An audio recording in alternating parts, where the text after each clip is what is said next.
most appropriate. We review the Lord Mahavir's life and what can we learn from his life.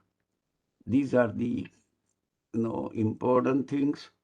So uh, we begin with the life of Mahavir Swami.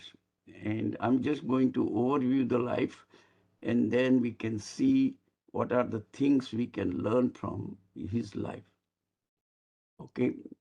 I hope everybody can look at it properly. Can they hear it properly? Yes, Uncle. Yes. Yeah. Okay. That's good.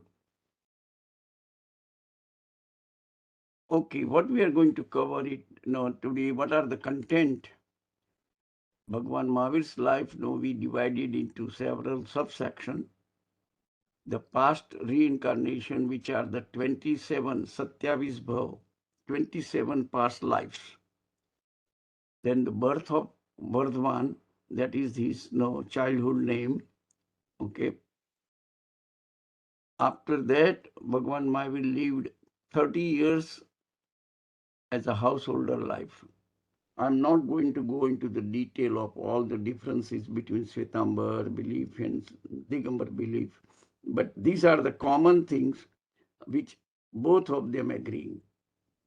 Bhagwan Mahavir's householder life was 30 years.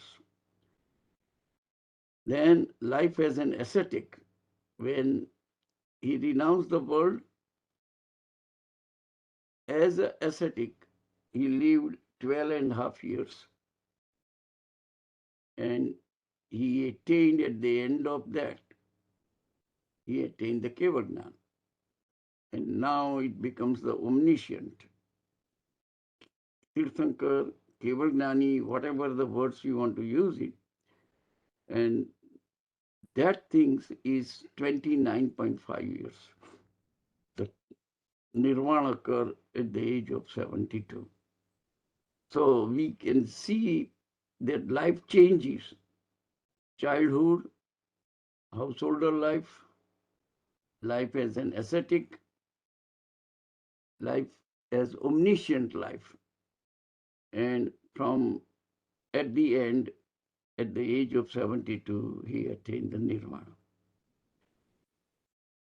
Okay, so these are the various sections we are going to cover it, and then what lessons we are going to learn from it. Now, these are the important dates. The conception, birth, diksha, Kevagnan, establishment of the fourfold order, and then nirvana. If you look at that conception, the way Jain literature zero in the date is Ashad Sud Chhat. The English date will vary every year, but this is the Indian calendar is Ashad Sud Chhat, which is approximately 600 BC. Then the birth occurred Chaitra Sud Teras. Okay, this one is the 599 BC. Naturally, about 9 months pass by, then the birth occurs. The Diksha is the Maksarvad Dasham. Now that's, I wanted to clarify here, there are two different calendars. I'm using it. In India, there is for Jains. I'm not talking anybody else. For Jains, they use Gujarati calendar or they use Rajasthani calendar. Just a minute, okay.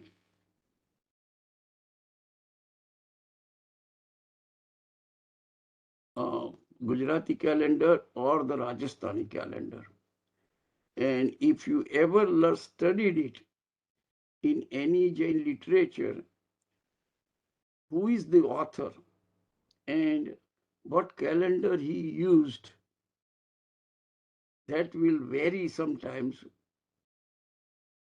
because the Sud month is the same both Gujarati and Rajasthani calendar.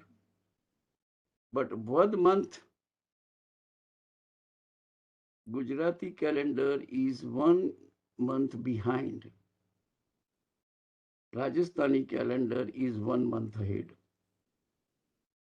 It's a complicated subject. I don't want to go through it, but it's the same day. If it is in a Vad, the Gujarati will say, Gujarati calendar is a Makshar Vaddasam. Same day, it is known as Posh Vaddasam as per the Rajasthani calendar. Okay, we can take a presentation. It will take now at least half an hour of my time to explain all these things. So I'm not going to go through it, okay?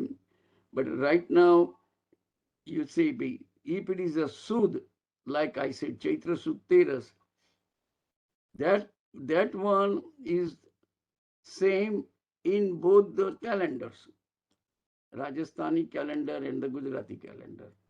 And we use across the world either Gujarati or Rajasthani calendar, okay? For Jains, I'm not talking anything else. Keep that things in the mind sometimes, okay? Okay. We are not using Indian calendar or Hindu calendar. And of course, these calendars are derived from the Hindu calendar, but we are not using one-to-one Hindu calendar. So that's a very complex and complicated subject. And so wherever there is a Vat Tithi, you will see for the same day, there is a 1 month apart. Oh, just saying point of view. The same day, Maksar Vaddasam is called Posh Vaddasam in Rajasthani calendar. Okay, so the Diksha was Makshar Vaddasam, which is the same thing is the Posh Vaddasam from Rajasthani calendar on the same day. Day is not different in both cases. It's just one group decided to call that day Maksar Vaddasam, and another group decided, say, it's depending upon how they start the calendar, okay? Gujarati calendar, the month is from Sud Ekam to Vad Amas, from no moon day to no moon day. It's all based on the moon. While Rajasthani calendar the month is defined from Purnima to Purnima. Between the two Purnimas, the whole month in Rajasthani, the month name is the same. While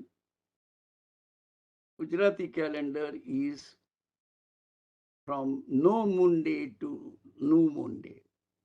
That's just so that you get how people have done it. In the old time, there was no transportation. People are stagnant at the place, and whatever they decide for their day-to-day operation, that continues. Okay, and once it gets settled in the mind, people generally don't change, and they manage to live that way. Okay. The Kevalyan is Vaisakh Suddasam at the bank of Rujuvalika River. Okay, I mean, this is most popular if you've been visited uh, these areas. That's where Mahavir was born and travel around it. Okay, Orissa area. Okay, Patna, Orissa, that Bihar. Then you will find all these places. It's really worth traveling to see all the places. And there is a tour. Jaina used to arrange it. They don't do it anymore, it seems. Okay. But anyway, establishment of the fourfold order next day, Kevalyan attained And the fourfold order got established the next day when Bhagwan Mahavir walked to the nearby town and delivered the sermon where human beings were there. And some of them got convinced, took the vows, and Bhagwan Mahavir established fourfold order. After that, the Nirvan day is Aswad Amas. Sorry, I think there is a, yeah, barabar. No, everything is right. The first one is the Gujarati calendar, and the Kartak Vadamas is the Rajasthani calendar for Nirvan days. It's just the names are different. That's one you keep in mind. As far as the establishment of fourfold order, I wanted to elaborate couple of things on that one. That like all other religion, Bhagwan Mahavir was a very practical person. He said the same rules and regulations should not be applied to all renunciate peoples and or lay people. So he used different rules and regulations for each Sangh. Sangh means Sadhu Sangh is the male renunciate people. Sadhvi Sangh is the female the female Sangh. Okay, and for them, because they wanted to progress spiritually at a higher rate, they are renouncing the world in the sense families, everything else, possessions, everything they have completely renounced it.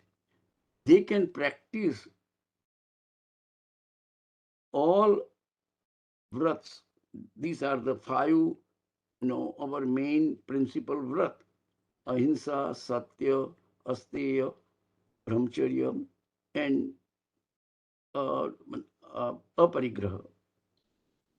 So for them, there is no exception. They have to follow strictly. They cannot do even cooking for them, because whenever you cook the food, just prepare the food, you got to do like lot of hinsa on a one sense living being, the fire, the air, the all the things like and that is why for monks there are certain rules which are very strict. For lay people, Bhagwan, we will discuss it that one as we come to Chaturvid Sangh point of view. But I'm just trying to give you, okay, Jain Dharma, they have Chaturvid Sangh, and each Sangh take their vows, and their vows are different. For lay people, it is Anuvrat. For sadhus are Mahavrats. Okay, so these are the terminology, you may be familiar of it. Okay, and that was that vrat to all the four Sangh is given by Mahavira. Okay, right, clear in the scripture. Okay, that is the point I'm trying to just bring it out. And as the slide comes, we will talk about it more. Okay.